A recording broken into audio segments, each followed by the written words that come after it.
El Palacio de los Condes de Santiago de Calimaya es obra del arquitecto Francisco Guerrero y Torres, cuyo año de construcción data de 1776. A finales del siglo XIX quedó ubicado dentro del área comercial del centro. Poco a poco se establecieron comercios en accesorias que fueron rentadas. Los herederos de este inmueble continuaron la costumbre de rentar los cuartos interiores para vivienda, pero los cambios en la ciudad habían provocado que esta zona ya no fuera de aristócratas, sino más bien popular, y la fisionomía de la antigua casa señorial comenzó a modificarse en función de sus nuevos inquilinos. Todos los cuartos de la planta baja y los de la planta alta del segundo patio fueron ocupados por arrendatarios. Las habitaciones de la planta alta que rodeaban el patio principal se reservaron para la familia Cervantes. En 1931, el Palacio de los Condes de Santiago de Calimaya fue declarado Patrimonio Nacional. El Museo de la Ciudad de México fue creado por el Gobierno del Distrito Federal en cumplimiento del Acuerdo Presidencial del 7 de abril de 1960. El 30 de junio del mismo año se declaró de utilidad pública para establecer el Museo de la Ciudad de México, para la exposición, cuidado y conservación de documentos, reliquias, antigüedades, obras de arte y objetos vinculados a la historia y a la cultura de esta ciudad, así como a su conservación. El encargado de adecuar el inmueble para su nuevo uso fue el arquitecto Pedro Ramírez Vázquez, quien llevó a cabo su remodelación, en la que las antiguas habitaciones se convirtieron en salas de exhibición. La museografía estuvo a cargo del director fundador, el profesor Federico Hernández Serrano. Después de 4 años de trabajos, el 31 de octubre de 1964 se inauguró el Museo de la Ciudad de México con 17 salas, una capilla, una sacristía, sala de conferencias, salas de exposiciones temporales, servicios de biblioteca, mapoteca y hemeroteca. En 1995, el museo fue reabierto bajo la dirección de María Amparo Clausel. En 1998, el primer gobierno electo de la ciudad reinstaló el museo como un proyecto prioritario con la ayuda de un grupo de museógrafos, escritores e intelectuales, y se desarrolló un nuevo concepto de un museo interactivo. En el 2004 se reinauguró la biblioteca Jaime Torres Bodet, que había permanecido cerrada por 6 años. En 2005 se dio un nuevo cambio en la dirección del museo, quedando al frente María Angelina Barona. En el 2007, bajo la dirección de Cristina Fessler Bremer, el museo fue dotado con un sistema de prevención de incendios, circuito cerrado de televisión y puertas de control de seguridad para cumplir con los más altos estándares. Además, se recuperaron 400 metros cuadrados para salas temporales. Entre 2012 y enero de 2014, hubo 2 administraciones breves, la de Alejandra Guilín Navarro y la de Alfredo Cruz Martínez. Desde el 2014, el Museo de la Ciudad de México es dirigido por José María Espinaza. Buenos días. Hoy, 31 de octubre del año 2020, estamos conmemorando un aniversario de la inauguración del Museo de la Ciudad de México, inaugurado precisamente por el presidente Adolfo López Mateos. Conviene señalar un poco del contexto histórico de la inauguración, de lo que se consideró como un magno evento. Estamos hablando de 1964, 31 de octubre, prácticamente le quedan unos meses de su periodo de gobierno,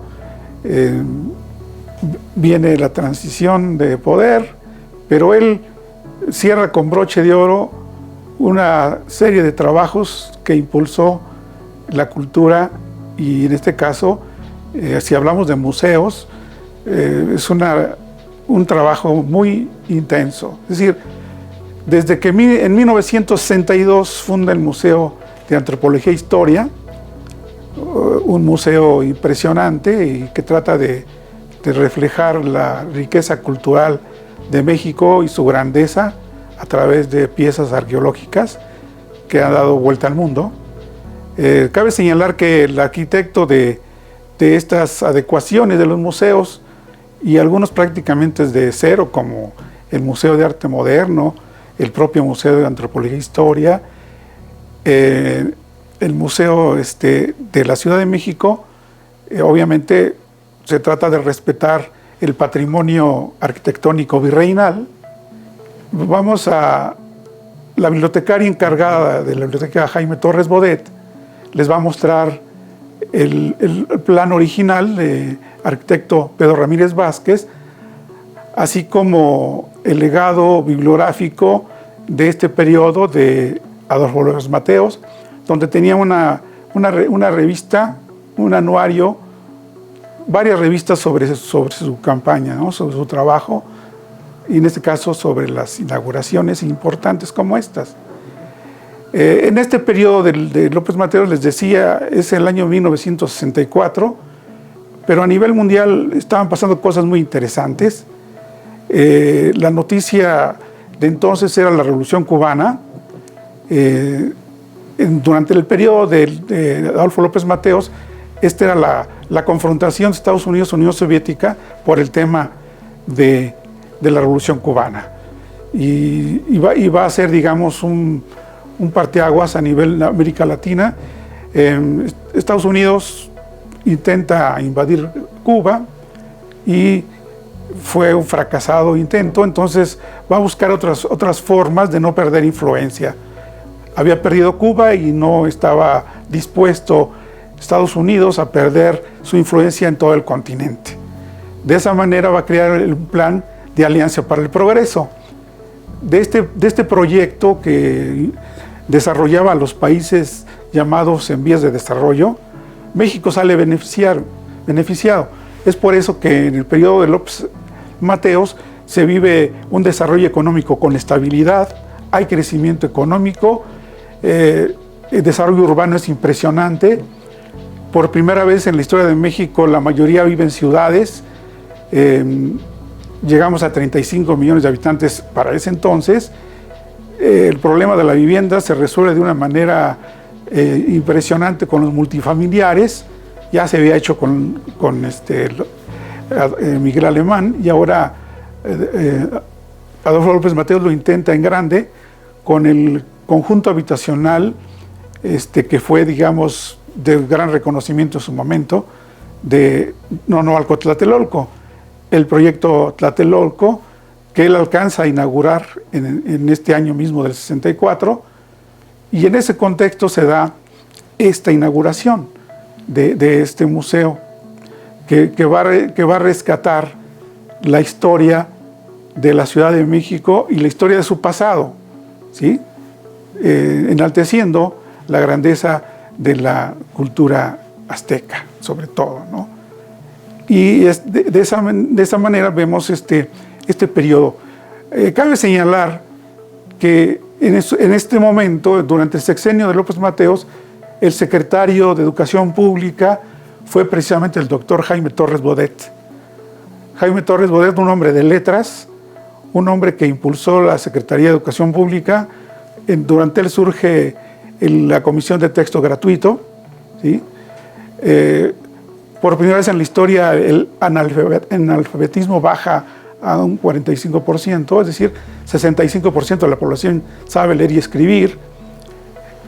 Vamos a ver, por ejemplo, en el cuadro de Jaime Torres Bodet, cómo aparece con letras en el fondo, el ABC, porque en realidad se consideró un logro haber bajado el analfabetismo, ¿no?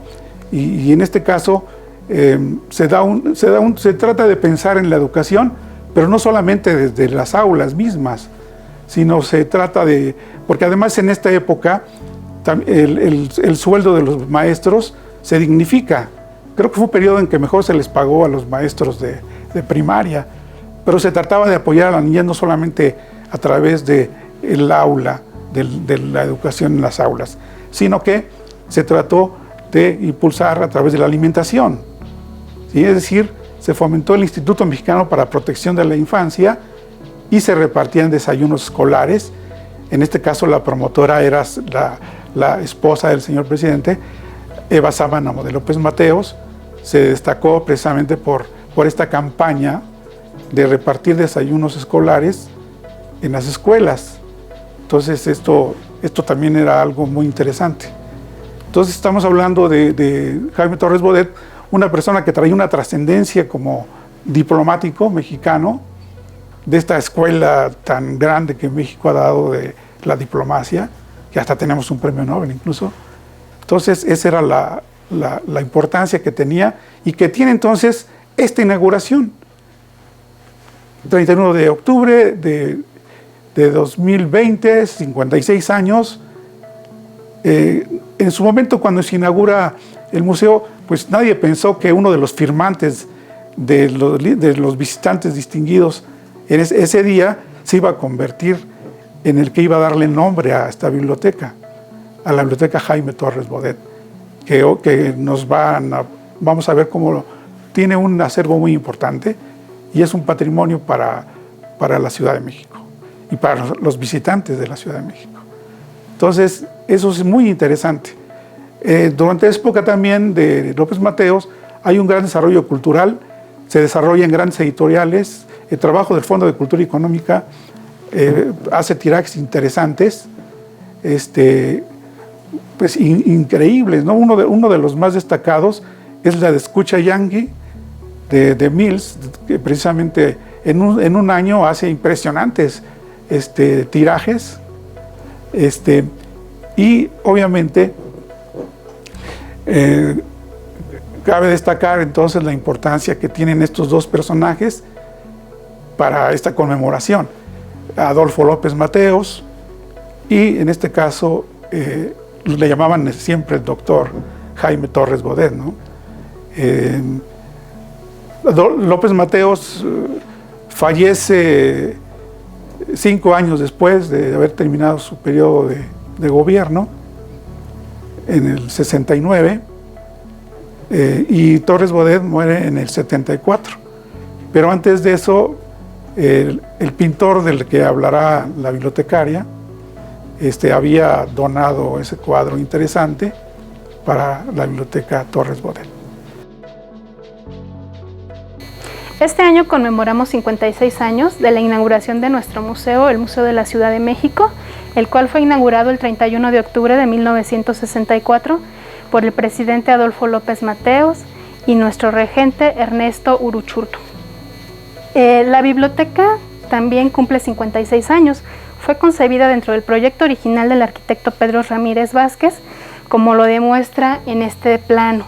Si se dan cuenta, aquí tenemos situada la biblioteca y hemeroteca, sala de lectura, mapoteca. Cabe destacar que hasta la fecha conservamos la hemeroteca del siglo XIX. En este museo también tuvo su oficina el cronista Salvador Novo, hasta 1974 aproximadamente. Les mostraré también algunos periódicos tenemos estos recortes sobre la inauguración del museo. Este boceto sobre la museografía. Les quiero comentar que también el museo guarda una colección de 800 planos aproximadamente sobre los trabajos de adecuación que se hicieron en esta casa. Y aquí también tenemos otro recorte de periódico sobre la gran inauguración del museo. De este lado tenemos el libro de visitantes distinguidos. En él, la primera persona en firmar fue el presidente Adolfo López Mateos, Ernesto Uruchurtu, Jaime Torres Bodet, que por cierto nuestra biblioteca lleva ese nombre. También lo firmó nuestro primer director, que fue por casi 28 años, el profesor Federico Hernández Serrano.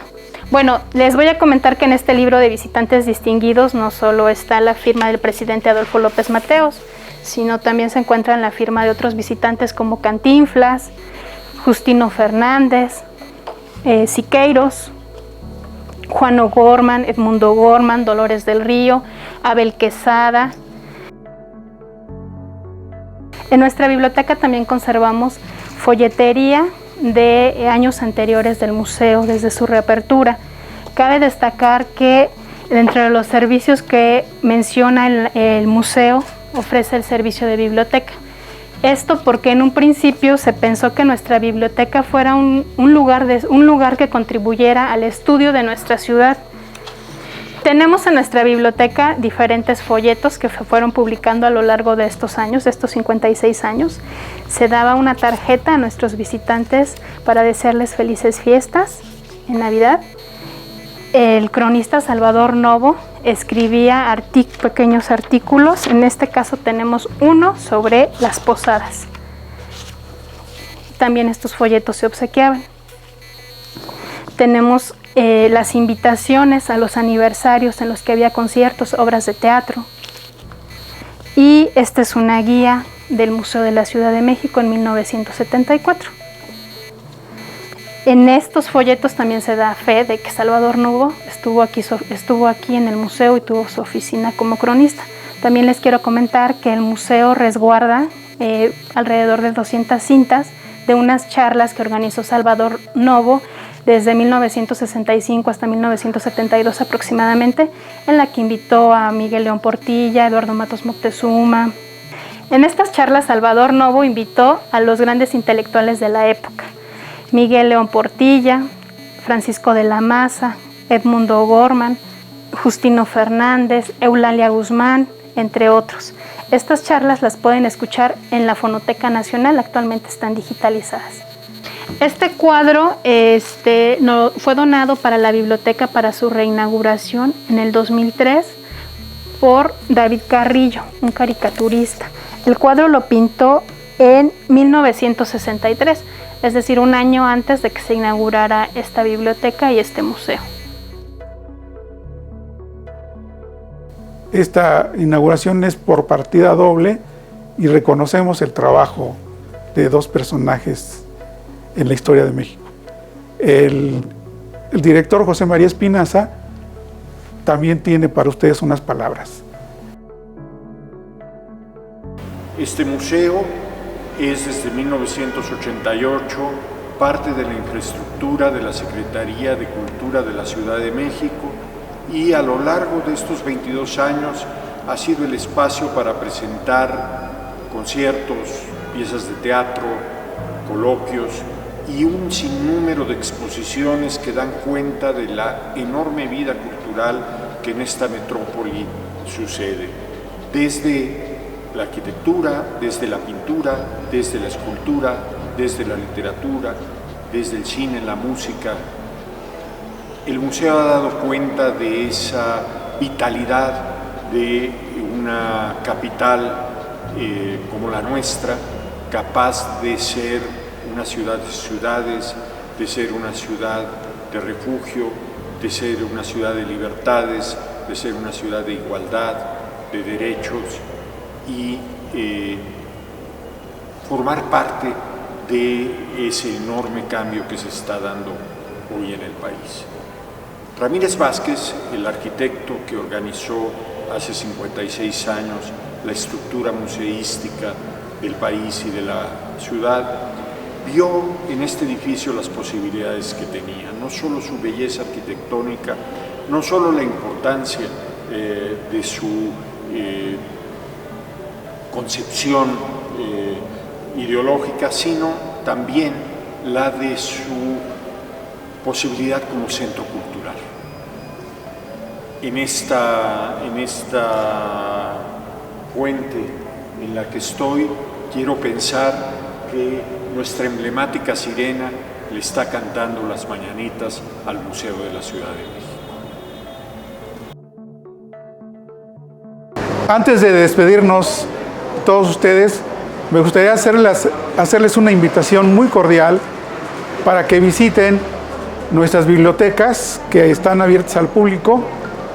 Estas bibliotecas son la Francisco Gamoneda, que está en el Ayuntamiento de la Ciudad de México.